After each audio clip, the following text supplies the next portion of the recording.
On a summer afternoon in 1987, a young woman was brutally murdered after leaving work. For decades, her case went cold. Police had no suspects, no witnesses, and no motive. But 30 years later, a single soda can, thrown away without a second thought, would finally expose the killer. The victim, Amanda Teresa, was just 23 years old. She was bright, ambitious, and had dreams of becoming a nurse. She lived in a quiet neighborhood where people rarely locked their doors, the kind of place where crime seemed unimaginable. Friends describe her as warm and caring, someone who always put others first. But on that day in 1987, her life would be cut short in the most shocking way. After finishing her shift, she never made it home. The next morning, her body was found not far from her workplace. She had been attacked on her way to her car. The scene left investigators with more questions than answers. There were no witnesses, no clear suspects, and no weapon was ever recovered. Detectives worked tirelessly. They interviewed co-workers, friends, even distant acquaintances. But every lead seemed to dry up. The case haunted the small police department. Back then, DNA technology was still in its infancy. Too new to help them identify the unknown killer.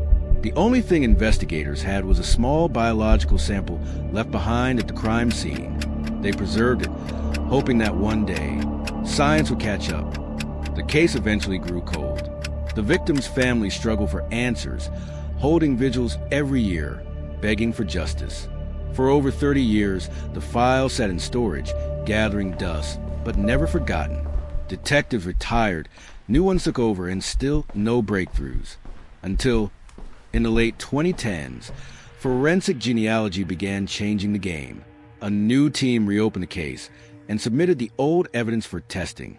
DNA was uploaded to genealogy database, and for the first time, a match appeared. It wasn't a direct hit, but distant relatives of the killer. Investigators built a family tree, narrowing down the possibilities, until one name stood out, David Miller. But they needed confirmation. Surveillance was placed on the suspect. Detectives followed him quietly, waiting for him to slip up. One afternoon, he stopped at a fast food restaurant, ordered a meal, and with it, a can of soda. When he finished, he casually tossed it into the trash, completely unaware that his life was about to change forever. Investigators retrieved the can, rushed it to the lab, and compared the DNA on it to the sample from a 1987 crime scene. The results were undeniable. The DNA was a perfect match. After more than 30 years, the faceless killer who thought he had escaped justice was finally identified. The arrest was swift, and for the first time in decades, the victim's family felt a sense of closure. The suspect, who had lived a seemingly normal life for decades, married, working, raising children, was suddenly exposed as a murderer.